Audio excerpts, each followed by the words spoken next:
Sri Kuberan TV நேயர்களுக்கு astro KS ஐயங்காரின் பணிவான நமஸ்காரங்கள். மாத பலன் விஸ்வாவசு வருஷம் வைகாசி மாதம் 15/6/2025 14/6/2025 வரலும் உண்டான காலகட்டம். இந்த மாதத்தினுடைய கோல்சாரம் அப்படின்னு எடுத்தோம்னா காலபுருஷ தத்துவத்தின் முதல் ராசியில் புதன், இரண்டாவது ராசியான ரிஷபத்தில் சூரியன், மூன்றாவது ராசி அப்படின்னு சொல்லக்கூடிய மிதுனத்தில் குரு பகவான் மாறிட்டார். அடுத்தது செவ்வாய் கடகத்தில் இருக்கார், நீச்சப்பட்டு போய் செவ்வாய் இருக்கார். கேது 5ஆம் இடம்னு சொல்லக்கூடிய சிம்மத்திலும், ராகு சனி காலபுருஷ தத்துவத்தின் 11ஆம் இடம் அப்படின்னு சொல்லக்கூடிய கும்பத்திலையும், மீனத்தில் சுக்கிரன் உச்சம் பெற்று போயும் இருக்கிறது இந்த மாதத்தினுடைய விசேஷம். இந்த மாதத்தில் பார்த்தோன்னா எல்லா கிரகங்களும் ராகு கேத்துக்குள்ளே அடப்பட்டு போகிறது. இது ஒரு பெரிய விஷயத்தை நம்ம முக்கியமாக பார்க்கணும். ஒன்று. ரெண்டாவது விஷயம் பார்த்தேன்னா கிரக மாளிகா யோகம்னு சொல்லக்கூடியது மாலை மாதிரி எல்லா கட்டங்களிலும், அதாவது கும்பத்திலிருந்து சிம்மம் வரலும் 6 கட்டங்களில், அதாவது 7 கட்டங்களில் பார்த்தீங்களேனால் உங்களுக்கு கிரகங்கள் இருக்குது சுற்றி. சந்திரனை நம்ம எடுக்காமையே எல்லா கிரகங்களும் இருக்குது, மாத கிரகங்கள் வருட கிரகங்கள்லாம் இருக்குது. ஸோ இது ஒரு நல்ல ஏற்றத்தை கொடுக்கும். இப்போ இந்த மாதத்தினுடைய பலன்கள் என்னன்றதையும் பார்க்கலாம். இந்த மாதத்தில் வரக்கூடிய கோள் மாற்றங்கள் என்னென்ன இருக்குது அப்படின்றத பார்ப்போம். இந்த மாதத்தில் பார்த்தேனால் புதன், அதாவது மாத கிரகத்தில் பார்த்தோம்னா புதன் அடுத்த நாளே 16/5/2025 அன்றைக்கே மேஷத்திலிருந்து ரிஷபத்துக்கு போயிடுறார். அதை தவிர இந்த மாத கடைசி அப்படின்னு சொல்லக்கூடியது 2/6/2025 middle of the Tamil month 2ஆம் தேதி 6ஆம் மாதத்தன்னைக்கு ரிஷபத்திலிருந்து மிதுனத்துக்கு போயிடுறார் புதன், ஆட்சி பெற்று போகிறார். சுக்கிரன் இந்த மாதத்தில் மாற்றம் இருக்குது. சுக்கிரன் ஒரு 15 தேதி, அதாவது 31/5/2025 அன்றைக்கி பார்த்தோன்னா சுக்கிரன் மீனத்தில் உச்சம் பெற்ற சுக்கிரன் மேஷத்துக்கு மாறுறார். செவ்வாய் நீச்சத்தில் இருக்கார். இந்த மாதத்தினுடைய கடைசியில், அதாவது கிட்டத்தட்ட 8/6/2025 ஒரு வாரம் முன்னாடி கடகத்திலிருந்து சிம்மத்துக்கு போகிறார், கேத்துவோடு சம்மந்தப்படுறார். இதுதான் இந்த மாதத்தினுடைய மாற்றங்கள். இந்த மாதத்தில் வரக்கூடிய விசேஷமான நாட்கள்னு பார்த்தோம்னா இந்த மாதத்தில் வைகாசி அமாவாசை நல்ல ஏற்றமான தினம், முன்னோர்களுக்கு திதி கொடுக்க வேண்டிய தினம், முன்னோர்களை பற்றி நினைக்க வேண்டிய தினம். வேறு எந்த ஒரு விஷயத்தையும் இந்த காலகட்டத்தில் எடுப்பது சரியல்ல. புதிய விஷயங்கள் ஏதாவது எடுக்கணும்னா இந்த காலகட்டம் சரி கிடையாது, அமாவாசை தாண்டி தான் எடுக்கணும். அடுத்தது பார்த்தோன்னா இந்த மாதத்தில், அதாவது 27/5 அன்றைக்கி அமாவாசை வருது. 28/5 அப்படின்னு பார்க்கும்பொழுது 2025 அக்னி நட்சத்திரம் நிவர்த்தி வருது. இந்த 26 நாட்கள் வெயிலின் தாக்கம் அதிகமாக இருக்கக்கூடிய காலகட்டம்னு சொல்லுவோம். இந்த காலகட்டத்தில் முகூர்த்தங்கள்லாம் வைக்கிறதில்ல, சுப முகூர்த்தங்கள்லாம் பொதுவாகவே வைக்கிறதில்ல. வாஸ்து நாள் வருது, வாஸ்து கண்விழிக்கும் நாள் அப்படின்னு சொல்லக்கூடியது இந்த காலகட்டத்தில் வருது. அது 4/6/2025 அன்றைக்கி வருது. 9:05 10:35 1 மணி நேரம் 30 நிமிஷம் 90 நிமிஷம். பொதுவாகவே வாஸ்து கண்விழிக்கும் வேளையில் பார்த்தாலேயானால் 5 விதமாக பிரிச்சுக்கிறோம். அதில் பார்த்தாலேயானால் வாஸ்து புருஷன் கண் விழித்து காலை கடன்கள் செய்ய முடிக்கும் நாள், அதற்கு பிறகு அவர் ஸ்நானம் பண்ணக்கூடிய டைம், அதுக்கப்புறம் குளிக்கிற டைம், அவர் போஜனம் பண்ணக்கூடிய டைம், அதுக்கப்புறம் தாம்பூலம் தரிக்கக்கூடிய நேரம்.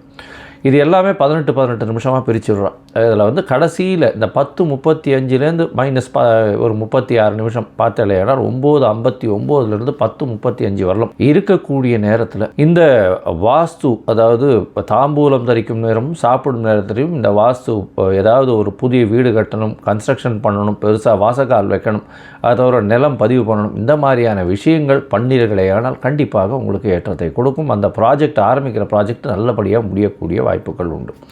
எந்த தோஷமும் இல்லாத காலம் அந்த வாஸ்து புருஷன் கண்விழிக்கும் காலம். ஒரு வருஷத்துக்கு பார்த்தாலும் 8-9 இருந்தால் அவர் வாஸ்து புருஷன் கண்விழிப்பார். அது ஒரு பெரிய ஏற்றத்தை கொடுக்கும். அந்த மாதம் பார்த்தாலும் வைகாசி விசாகம் பௌர்ணமி யோகம்னே பெரிய விசேஷம். முருகப்பெருமான் பிறந்த நாளாக சொல்லக்கூடியது வைகாசி விசாகம். அன்னைக்கு முருகன் போய் சேவிச்சுட்டு வர்றது பெரிய விசேஷத்தை கொடுக்கும். சரி, இப்போ மேஷம் முதல் மீனம் வரை இந்த மாதத்தில் எப்படி இருக்கு ஒரு ராசிக்காரர்களுக்கும் அப்படின்றத பார்க்கலாம். துலாம், சித்திரை, சுவாதி, விசாகம் இந்த 3 நட்சத்திரம் 9 பாதங்களை கொண்ட ராசியின் அதிபதினு சொல்லக்கூடியவர் சுக்கிரன்.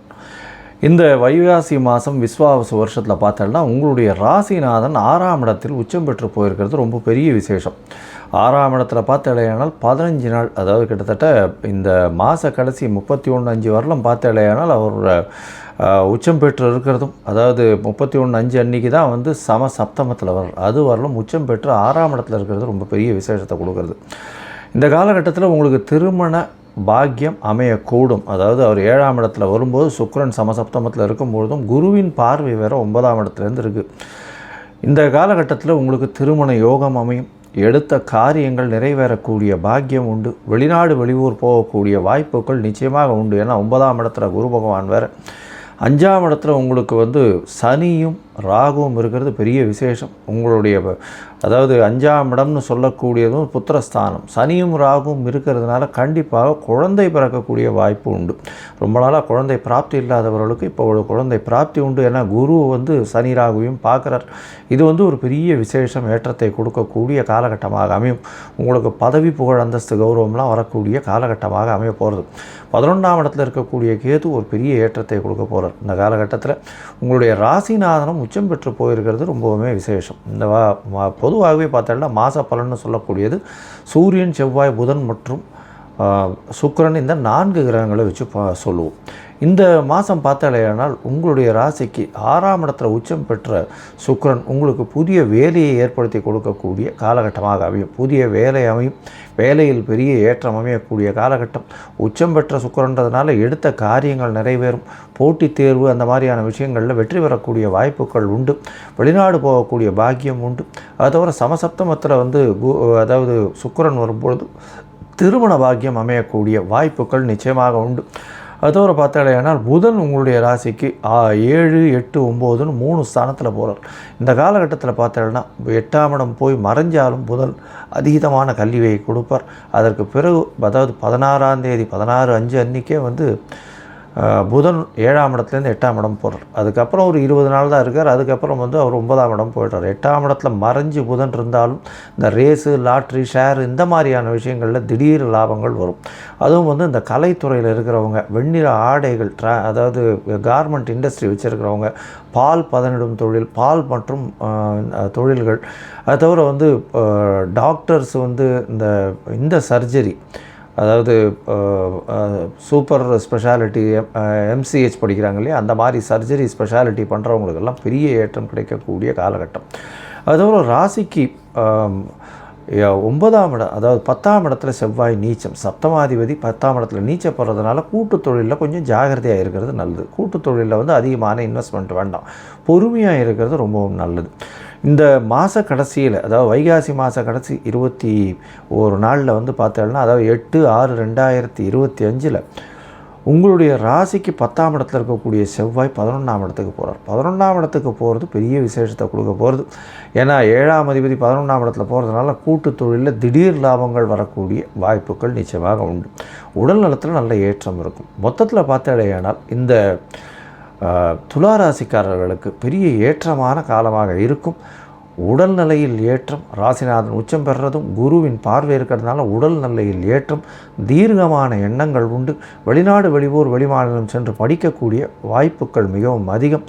உங்களுக்கு பதவி புகழ் அந்தஸ்து கௌரவம்லாம் வரக்கூடிய வாய்ப்புகள் உண்டு. குழந்தை பிராப்தி ஏற்படக்கூடிய பாக்கியம் உண்டு.